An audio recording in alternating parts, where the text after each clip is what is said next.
ಅವಾಗ ಏನ್ ಮಾಡ್ತಾರೆ, ಇದನ್ನ ಯಾಕೆ ಮಾದ್ಲಿ ಕೊಡ್ತಾರೆ ಅಂದ್ರೆ ಇದು ಅಜ್ಜನ ಜಾತ್ರೆ ಮೊದಲು ಮಾದ್ಲಿನೇ ಇದು ನಮಗೆ 25 ಟನ್ ಆಗುತ್ತೆ. 250 ಕ್ವಿಂಟಲ್ ಅಂದ್ರೆ. ನಾನು ಇವತ್ತು ಗವಿಸಿದ್ದೇಶ್ವರ ಜಾತ್ರೆಯಲ್ಲಿದೆ. ನೀವು ಇಲ್ಲೊಂದು ವಸ್ತು ನೋಡ್ಬೋದು, ಉತ್ತರ ಕರ್ನಾಟಕದಲ್ಲಿ ತುಂಬಾ ಫೇಮಸ್ ಅಂತ ಹೇಳಿದ್ರೆ ಮಾದ್ಲಿ ಅಂತೆ. ಅದರಲ್ಲಿ ವಿಶೇಷವಾಗಿ ಗವಿಸಿದ್ದೇಶ್ವರ ಪ್ರಸಾದನು ಹೌದು ಮಾದ್ಲಿನೇ. ಹೀಗಾಗಿ ಇದು 25 ಟನ್ ನಾವು ಲೆಕ್ಕ ಮಾಡ್ಬೋದು. 25 ಟನ್ನು ಅಂತ ಹೇಳಿ ಏನಂತ ಹೇಳಿ ಮಾದ್ಲಿಯನ್ನ ಅಂತ ಹೇಳಿದ್ರೆ ತಯಾರು ಮಾಡ್ತಾ ಇದ್ದಾರೆ. ಅಂದ್ರೆ ಬರುವಂತ ಭಕ್ತಾದಿಗಳಿಗೆ ಕೊಡೋದಕ್ಕೆ ಸ್ವೀಟ್ ಇದು. ಆರ್ಗ್ಯಾನಿಕ್ ಬೆಲ್ಲ, ಹಾಗೇನೆ ಗೋಧಿ ಇದೆ, ಶುಂಠಿ, ಪುಟಾಣಿ, ಕಡಲೆ ಹಿಟ್ಟು, ಕೊಬ್ಬರಿ ಎಲ್ಲ ಮಿಕ್ಸ್ ಮಾಡಿದಂಥದ್ದು ಒಂದು ಅದ್ಭುತವಾದ ಸ್ವೀಟ್ ಇದು. ಸೊ ಇದು ಸರಿಸುಮಾರು 25 ಟನ್ ಅಂದ್ರೆ ನಾವು ಲೆಕ್ಕ ಮಾಡ್ಬೋದು. ಹೀಗಾಗಿ ಇಲ್ಲಿ ಇದರ ಉಸ್ತುವಾರಿ ಆದಂತ ರಾಜೇಂದ್ರ ಕುಮಾರ್ ಅವರು ಇದ್ದಾರೆ. ಅವ್ರ ಹತ್ರನೇ ಕೇಳ್ತಾ ಹೋಗುವ, ದೊಡ್ಡ ಮಟ್ಟದಲ್ಲಿ ಹೇಗೆ ತಯಾರು ಮಾಡ್ತಾರೆ ಅನ್ನುವಂಥದ್ದು ಅವ್ರ ಹತ್ರನೇ ಕೇಳ್ತಾ ಹೋಗ. ಬನ್ನಿ ಸರ್, ಕಾರ್ಯಕ್ರಮಕ್ಕೆ ಸ್ವಾಗತ. ಇದೆಲ್ಲೂ ಅಂಗಡಿಯಲ್ಲಿ ಸಿಗುದಿಲ್ಲ ಅಂತ ಹೇಳಿ, ಏನ್ ಸರ್ ವಿಶೇಷ ಅಂತ? ಸರ್, ಇದನ್ನ ಉತ್ತರ ಕರ್ನಾಟಕದಲ್ಲಿ ಇದು ಮೇನ್ ಫುಡ್ ಮಾದ್ಲಿ ಅಂತ ಕರೀತಾರೆ. ಈ ಮಾದ್ಲಿ ವಿಶೇಷವಾಗಿ ತಯಾರು ಮಾಡ್ತಕ್ಕಂಥ ಹಳ್ಳಿಯಲ್ಲಿ ಮಾತ್ರ, ಸಿಟಿಯಲ್ಲಿ ಯಾರು ತಯಾರು ಮಾಡೋಕ್ಕಾಗಲ್ಲ.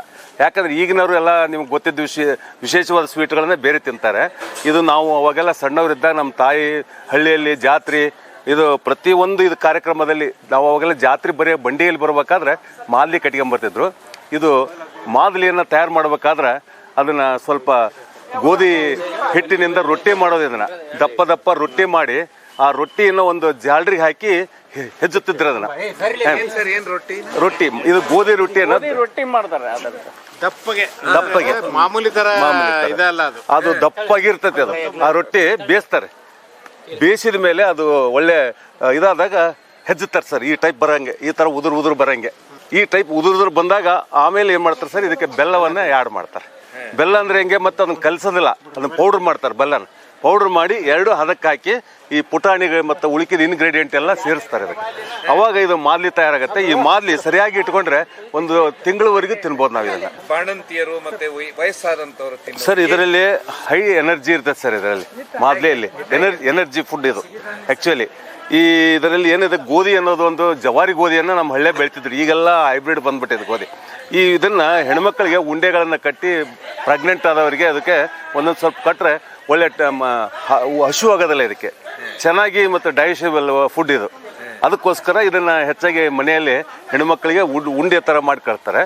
ಇದನ್ನ ತುಪ್ಪ ಮತ್ತು ಇದನ್ನ ಹಾಲು ಹಾಕೊಂಡು ಮಿಕ್ಸ್ ಮಾಡಿ ತಿಂದಾಗ ಇದ್ರ ಟೇಸ್ಟೇ ಬೇರೆ ಆಗ್ತದೆ. ವಿಶೇಷ ಅಂತ ಹೇಳಿದ್ರೆ ಸುಮಾರು 25 ಟನ್ ವರೆಗೆ ಇದು ಬರುತ್ತಂತಿಲ್ಲ. ಹೌದು, ಬರ್ತದೆ. ವಿಶೇಷವಾಗಿ ಹಳ್ಳಿಯಲ್ಲಿ ಇದು ಮೇನ್ ಫುಡ್ ಸರ್. ಇದು ಅವಾಗ ಏನ್ ಮಾಡ್ತಾರೆ, ಇದನ್ನ ಯಾಕೆ ಮಾದ್ಲಿ ಕೊಡ್ತಾರೆ ಅಂದ್ರೆ ಇದು ಅಜ್ಜನ ಜಾತ್ರೆ ಮೊದಲು ಮಾದ್ಲಿನೇ ಇದು ನಮಗೆ. ಈ ಇತ್ತಿತ್ತಲಾಗೆ ಬೂಂದೆ ಸಕ್ಕರೆ ಇದು ಬರ್ತಾ ಇದೆ, ಬಟ್ ಇದು ಜಾಸ್ತಿ ಅಂದ್ರೆ ಇದೇ ಬರೋದು ನಮಗೆ.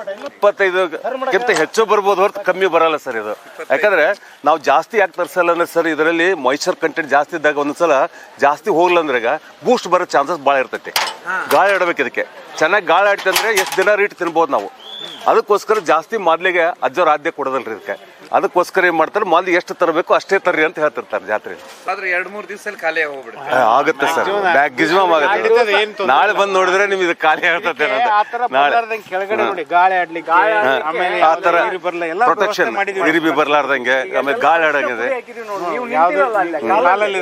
ಇರಿಬೆ ಬರೋದಿಲ್ಲ ಅದಕ್ಕೆ, ಯಾವುದೇ ಕ್ರಿಮಿಕೀಟಗಳು ಅದಕ್ಕೆ ಬರ್ಲಾರ್ದಂಗೆ ನೋಡಿ. ಈಗ ನಾವು ಬೇರೆ ಏನಾದ್ರು ಹಾಕಿದ್ರೆ ಅದು ಆಕ್ಚುಲಿ ಇಲ್ಲೆಲ್ಲ ಫುಡ್ ಇದು ಇರ್ತೈತಲ್ಲ, ಹಿಂಗಾಗಿ ಕೆಮಿಕಲ್ ಯಾವ್ದು ಯೂಸ್ ಮಾಡಂಗಿಲ್ಲ. ಅರಿಶಿನ ಇದೆ, ಆಂಟಿಬಯೋಟಿಕ್, ವಾಸನೆಗೆ ಸ್ಮೆಲ್ಗೆ ಬರೋದಿಲ್ಲ ಇರಿಬೆ. ಆಮೇಲೆ ಮೇಲೆ ನೋಡಿ ತಳ್ಳಂದು ಹುಚ್ಚಿರ್ತಾರೆ ಗಾಳಿ ಆಡ್ಲಿ ಅಂತ ಹೇಳಿ, ಮೇಲೆ ಇದು ಬೀಳ್ಬಾರ್ದು ಅಂತ ಹೇಳಿ ಪ್ರಿಕಾಷನ್ ತಗೊಂಡ್ರೆ ಬೆಸ್ಟ್. ಬಹಳ ದಿನ ಕೂಡ ಇರ್ತದೆ ಸರ್. ಒಳ್ಳೆ ಇಲ್ಲ ಬರುತ್ತೆ ಸರ್. ಅದು ಇನ್ನೂ ಜಾಸ್ತಿ ನೋಡ್ಬೋದು, ಕಮ್ಮಲ್ಲ ಅದು ಆಕ್ಚುಲಿ ಸರ್. ವೆಂಕನಗೌಡ ಮೇಟಿ ಅಂತೇಳಿ. ತಾವು ಮಾದ್ಲಿ ಬಗ್ಗೆ ತುಂಬಾ ತಿಳ್ಕೊಂಡಿದ್ದೀರಾ? ಇಲ್ಲ ಸರ್, ನಾವೆಲ್ಲ ಮೊದಲೆಲ್ಲ ಊಟ ಮಾಡಿದವ್ರು. ಇತ್ತಿತ್ಲಾಗಿ ಇದು ಮರೆಯಾಗಿದೆ ಅಷ್ಟೇ. ಮೊದಲೆಲ್ಲ ಮದುವೆ ಮಾಡ್ಬೇಕಾದ್ರೆ ಮಾದ್ಲಿನೇ ಇತ್ತು. ಹೌದು ಸರ್, ಹೌದೌದು. ಅತಿ ಶ್ರೀಮಂತರು ಮಾತ್ರ ಬೂಂದಿ ಹಾಕೋರು. ಇಲ್ಲಂದ್ರೆ ಇದೆ ಮಾದ್ಲಿ ಹಾಲು. ಇದು ಹಳ್ಳಿಯ ಪದ್ಧತಿ. ನಾವು ಸಣ್ಣರಿದ್ದಾಗ ಮದುವೆಯಲ್ಲಿ ಮಾದ್ಲಿನೇ ಮೇನ್ ಫುಡ್. ಮಾದ್ಲಿ ಅನ್ನ ಸಾರು ಸರ್. ಹಾಲಂದ್ರೆ ಇದಕ್ಕೆ ಮಿಕ್ಸ್ ಹಾಲು ತುಪ್ಪ ಮಾಡ್ಬೇಕಾದ್ರೆ, ಊಟ ಮಾಡ್ಬೇಕಾದ್ರೆ ಹಾಲು ತುಪ್ಪ. ಇಲ್ಲಿ ಎಲ್ಲದು ಹಾಲು ತುಪ್ಪನೂ ಇರುತ್ತೆ. ಸರ್, ನಮ್ಮ ಉತ್ತರ ಕರ್ನಾಟಕದಾಗ ಮಾತ್ರ ಎಲ್ಲ almost all sir. Almost all ಎಲ್ಲ ಜಾತ್ರೆ ಬಂದ್ರೆ ಆಮೇಲೆ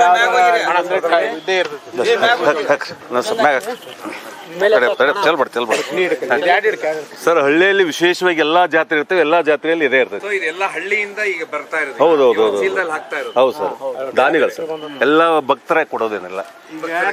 ನಾವು ಕಳಿಸಿರ್ತೀವಿ ಅವ್ರಿಗೆ ಹಿಟ್ಟು ಬೆಲ್ಲ ಎಲ್ಲ ಇಲ್ಲಿಂದ ನಾವು ಒಂದು ಗೆಳೆಯರ ಬಳಗ ಇದೆ. ನಾವೆಲ್ಲ ಅವರಿಗೆ ಹಳ್ಳಿಯಲ್ಲಿ ಹೋಗಿ ಹಾಕಿ ಬಂದಿರ್ತೀವಿ. ಅವ್ರು ಏನ್ ಮಾಡ್ತಾರೆ ಅದೆಲ್ಲ ಪ್ರಿಪರೇಷನ್ ಮಾಡಿ ಇವತ್ತಿನ ದಿವಸ ತಗೊಂಡ್ಬರ್ತಾರೆ. ಮಾಡೋದಕ್ಕೂ ಗೆಳೆಯರ ಬಳಗ, ಜಿಲೇಬಿಗೂ ಗೆಳೆಯರ ಮಾದ್ಲಿಗೂ ಗೆಳೆಯರ ಬಳಗ. ಹೌದು ಸರ್, ಎಲ್ಲರೂ ಕೂಡ ಮಾಡಿದ್ರೆ ಚೆನ್ನಾಗಿರ್ತೈತೆ ಅಂತ. ಇಲ್ಲಿ ಎಲ್ಲಾರು ರಾಜರೇ, ಎಲ್ಲಾರು ಸೇವಕರೇ. ಅದೇ ವಿಶೇಷ. ಮೇನ್ ಹೈಸ್ಕೂಲ್ ಹುಡುಗರು ಗೆಳೆಯರ ಬಳಗ. ಹೌದು ಈ ಜಾತ್ರೆ ಏನಿದ್ರೆ ಈ ತರ ನಮ್ಮ ವಿದ್ಯಾರ್ಥಿಗಳಲ್ಲ ಇವರಿಂದನೇ ದೊಡ್ಡ ಇವರು ದೊಡ್ಡ ವರ್ಕ್ ಸರ್. ಜಿಲೇಬಿಯಲ್ಲೂ ಗೆಳೆಯರ ಬಳಗ, ಇದರಲ್ಲೂ ಗೆಳೆಯರ ಬಳಗ. ಯಾವ್ದೇ ಮಾಡಿ ಹಳ್ಳಿಯಲ್ಲಿ ಸರಿಸುಮಾರು ಅಂತ ಹೇಳಿದ್ರೆ ಈಗ ಇಲ್ಲಿ ಸುಮಾರು 25 ಟನ್ ಗಟ್ಟಲೆ ಮಾದ್ಲಿ ಬರುತ್ತೆ ಅಂತಾರೆ. ಈಗ ಗವಿಸಿದ್ದೇಶ್ವರ ಇದಕ್ಕೇನಪ್ಪ ಅಂತಂದ್ರೆ ಅದಕ್ಕೆ ಮೇನ್ ಅದಕ್ಕೆ ಪ್ರಸಾದ ಅಂತಂದ್ರೆ ಮಾದ್ಲಿ. ಅದು ಪ್ರಸಾದ ಅಂದ್ರೆ ಮಾದ್ಲಿ. ಈಗ ನಾವು 51 ಕ್ವಿಂಟಲ್ ಸ್ಟಾರ್ಟ್ ಮಾಡಿದ್ವಿ. ಈಗ 15ನೇ ವರ್ಷ. ಆಮೇಲೆ 101 ಕ್ವಿಂಟಲ್ ಮಾಡಿಸಿದ್ವಿ. ಆಮೇಲೆ 151 ಕ್ವಿಂಟಲ್ ಮಾಡಿಸಿದ್ವಿ. ಆಮೇಲೆ 251 ಕ್ವಿಂಟಲ್, 200 ಕ್ವಿಂಟಲ್, 251 ಕ್ವಿಂಟಲ್. ಈ ತರ ಅಜ್ಜ ಹೆಂಗ್ ಶಕ್ತಿ ಕೊಡ್ದ ನಾವು ನಮ್ಮ ಒಂದು ಗೆಳೆಯರ ಬಳಗದಿಂದ ನಾವು ಮಾಡಿಸ್ತಾ ಇದ್ವಿ. ಈಗ 15ನೇ ವರ್ಷ ನಾವು ಮಾಡಿಸೋದು. 25 ಟನ್ ಆಗುತ್ತೆ. 250 ಕ್ವಿಂಟಲ್ ಅಂದ್ರೆ 25 ಟನ್ ಮಾದ್ಲಿ. ಇದನ್ನ ಹೇಗೆ ಮಾದ್ಲಿ ಅಂದ್ರೆ ಹೇಗೆ ಇದು ಫಸ್ಟ್ ಮೊದಲು ನಾವೆಲ್ಲ ಇಲ್ಲೇ ಮಾಡಿಸ್ತಾ ಇದ್ವಿ. ಇವಾಗ ಮತ್ತೆ ಈಗ ನಮ್ಮ ಒಂದು ಟೀಮ್ ಆಮೇಲೆ ಇಲ್ಲಿ ಅದು ಮಾಡಕ್ ಆಗ್ತಾ ಇಲ್ಲ. ಹೆಚ್ಚು ಮಾಡ್ದಂಗೆಲ್ಲ ಈಗ ನಮ್ಮಲ್ಲಿ ಮಾಡಕ್ ಆಗ್ತಾ ಇಲ್ಲ. ಹಿಂಗಾಗಿ ನಾವೇನ್ ಮಾಡ್ತೀವಿ, ಹಿಟ್ಟು ಬೆಲ್ಲ ಏನಿರ್ತೈತಿ ನಾವು ಎಲ್ಲಾ ಕಡೆ ಅದು ಒಂದು 40 ಕೆಜಿ ಗೋಧಿ ಹಿಟ್ಟಿಗೆ 50 ಕೆಜಿ ಬೆಲ್ಲ ಕೊಡ್ತೀವಿ. ಆ ಥರ ಒಂದು ಸಿಸ್ಟಮ್. ಯಾವ ಊರಾಗ ಹಳ್ಳಿ ಒಳಗೆ ಅವ್ರು ಎಷ್ಟು ನಮಗೆ ಬೇಕು ಅಂತಂದು ಕೇಳ್ತಾರ, ನಾವು ಇಷ್ಟದ್ದು ನಾವು ಮಾಡಿಸ್ಕೊಡ್ತೀವಿ ಅಂದರೆ ಅಷ್ಟು ಚೀಲ ಅಷ್ಟು ಬೆಲ್ಲನ ನಾವೇನು ಮಾಡ್ತೀವಿ ಅಲ್ಲೇ ಇಳಿಸ್ತೀವಿ. ಈಗ ಇದು ಗೋಧಿ ಹಿಟ್ಟಿನಿಂದ ಮಾಡಿಸ್ತೀವಿ. ಆಮೇಲೆ ಅವ್ರು ಏನು ಮಾಡ್ತಾರೆ, ಗೋಧಿ ಹಿಟ್ಟು ಕೊಟ್ಟ ಮೇಲೆ ಬೆಲ್ಲಕ್ಕೆ ಒಂದು ಹುರಿದಿಟ್ಟು ಮಾಡಿಸಿರ್ತೀವಿ. ಹುರಿದಿಟ್ಟು ಆ ಗೋಧಿನ ಹುರಿದು ಅದನ್ನ ಹಿಟ್ಟು ಮಾಡಿಸಿರ್ತೀವಿ. ಅದನ್ನ ಬೆಲ್ಲಕ್ಕೆ ಮಿಕ್ಸ್ ಮಾಡಿಬಿಟ್ಟು ಆಮೇಲೆ ಇದು ಗೋಧಿ ಹಿಟ್ಟು ರೊಟ್ಟಿ ಮಾಡ್ತಾರೆ. ಗೋಧಿ ಹಿಟ್ಟು ರೊಟ್ಟಿ ಮಾಡಿ ಅದರಲ್ಲಿಂದ ಏನಪ್ಪ ಅಂದರೆ ಮತ್ತೆ ಅದು ತಿಕ್ಕಿ ಬೆಲ್ಲನ ಅದನ್ನು ಎರಡು ಮಿಕ್ಸ್ ಮಾಡಿ ರೆಡಿ ಆಗುತ್ತೆ. ಇದು ಅವ ಮಾದ್ಲಿ. ಇದಕ್ಕೆ ಮತ್ತೆ ಪುಟಾಣಿ, ಕೊಬ್ಬರಿ ಏನು ಹಾಕ್ತಾ ಇದ್ದಾರೆ ನೋಡಿ. ಅದೇ ಅದು ಹುರಿದಿಟ್ಟು ಅದು ಮಿಜ್ಜಿ ಇರ್ತಿರ್ತೈತಲ್ಲ, ಅದು ಹುರಿದಿಟ್ಟು ಹಾಕಿದ್ನಪ್ಪ ಅಂತಂದ್ರೆ ಅದು ನೈಸ್ ಆಗ್ತದೆ. ಮತ್ತೆ ಅದು ಶುಂಠಿ ಪುಡಿ ಹಾಕ್ತಿವಿ. ಶುಂಠಿ ಪುಡಿ ಇದ್ರದ್ದು ಈಗ ಈ ವರ್ಷದಿಂದ ಅಂದ್ರೆ ಈಗ ಸುಮಾರು 3-4 ವರ್ಷದಿಂದ 225 ಟನ್ ಮಾಡ್ತೀವಿ. ಟನ್ ಮಾಡಿಸ್ತೀವಿ. ಸುಮಾರು ಲಾರಿ ಆಯ್ತಲ್ಲ ಸರ್? ಹೌದು, ಒಂದು ಲಾರಿ ಮಿನಿಮಮ್ ಈಗ ಒಂದು ಲಾರಿಗೆ 10 ಟನ್ ಹಾಕಿದ್ನಪ್ಪ ಅಂತಂದ್ರೆ 2.5 ಲಾರಿ ಆಗುತ್ತೆ ಅದು.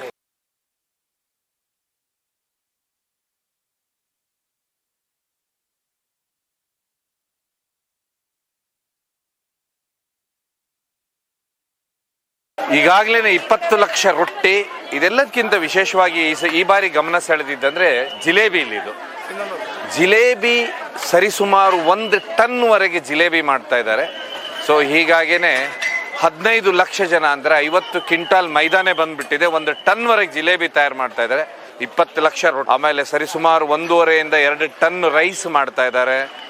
ಆಮೇಲೆ ಸುಮಾರು 1.5 ಲಕ್ಷ ಲೀಟರ್ ಸಾಂಬಾರ್ ಮಾಡ್ತಾ ಇದ್ದಾರೆ.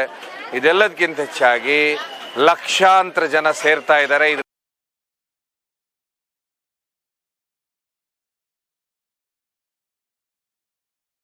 ದೊಡ್ಡ ಮಟ್ಟದಲ್ಲಿ ಅನ್ನದಾಸೋಹ ನಡೀತಾ ಇದೆ. ತಾವೆಷ್ಟು ವರ್ಷದಿಂದ ಬರ್ತಾ ಇದ್ದೀರಾ? 40 ವರ್ಷದಿಂದ ಸೇವೆ ಮಾಡಕತ್ತೀರಿ. ತಮ್ಮ ಹೆಸರು? UP ಶರಣ ಬಸವನಗೌಡ ಅಂತ. ಯಾವ ಊರಿನಿಂದ ಬರ್ತೀರಾ? ಹಗರಿಬೊಮ್ಮಳ್ಳಿ ತಾಲೂಕು, ಉಪ್ಪರಗಟ್ಟಿ ಪೋಸ್ಟ್, ವಿಜಯನಗರ ಜಿಲ್ಲೆ. ಬಂದು ಸೇವೆ ಮಾಡ್ತಾ ಇದೀವಿ. ಇಲ್ಲ ದಾಸೋಹನ ಮಾಡಿದ್ವಿ. ದಾಸೋಹದಲ್ಲಿ ಮಾಡ್ತೀವಿ. ನಂದಿ ಸಂಬಳನ ಎಲ್ಲ ಮಾಡ್ತಾ ಇದೀವಿ. ಎಷ್ಟು ಲಕ್ಷ ಜನ ಸೇರ್ತಾರೆ?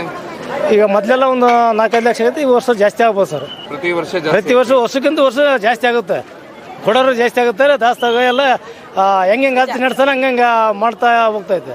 ಎಷ್ಟು ಭೇದ ಭಾವ ಇಲ್ದಲೆ ಊಟ ಮಾಡ್ತಾರೆ. ಎಂಥ ಕೆಲಸ ಹಸ್ತಾರ, ಆಫೀಸ್ ಹಸ್ತಾರ ಆದ್ರೆ ಇಲ್ಲಿ ಸೀಟಿನ ಮೇಲೆ ಎಲ್ಲ ಹಣ್ಣು ಹತ್ತಿದ ಸತಿಗೆ ಏನಿಲ್ದಲೆ ಊಟ ಮಾಡ್ತಾರೆ. ಹಾಗಾಗಿ ವೇಸ್ಟ್ ಮಾಡ್ಲಂಗಿಲ್ಲ ಯಾರು. ಇನ್ನೊಬ್ಬರಿಗೆ ಅನ್ನದಾಗಳು ಇನ್ನೊಬ್ಬರಿಗೆ ಇದಾಗುತ್ತೆ, ಉಪಯೋಗ ಆಗುತ್ತೆ. ವೇಸ್ಟ್ ಮಾಡೋ ಕಂಟ್ರೋಲಲ್ಲಿ ವಿದ್ಯಾರ್ಥಿಗಳು ಅದಾರ, ಅವ್ರವರಲ್ಲಿ ಸರಿಪಡಿಸಿ ಮತ್ತೆ ತಿಂದು ಕಳಿಸಿ ಊಟ ಮಾಡ್ತಾರೆ ಸರ್.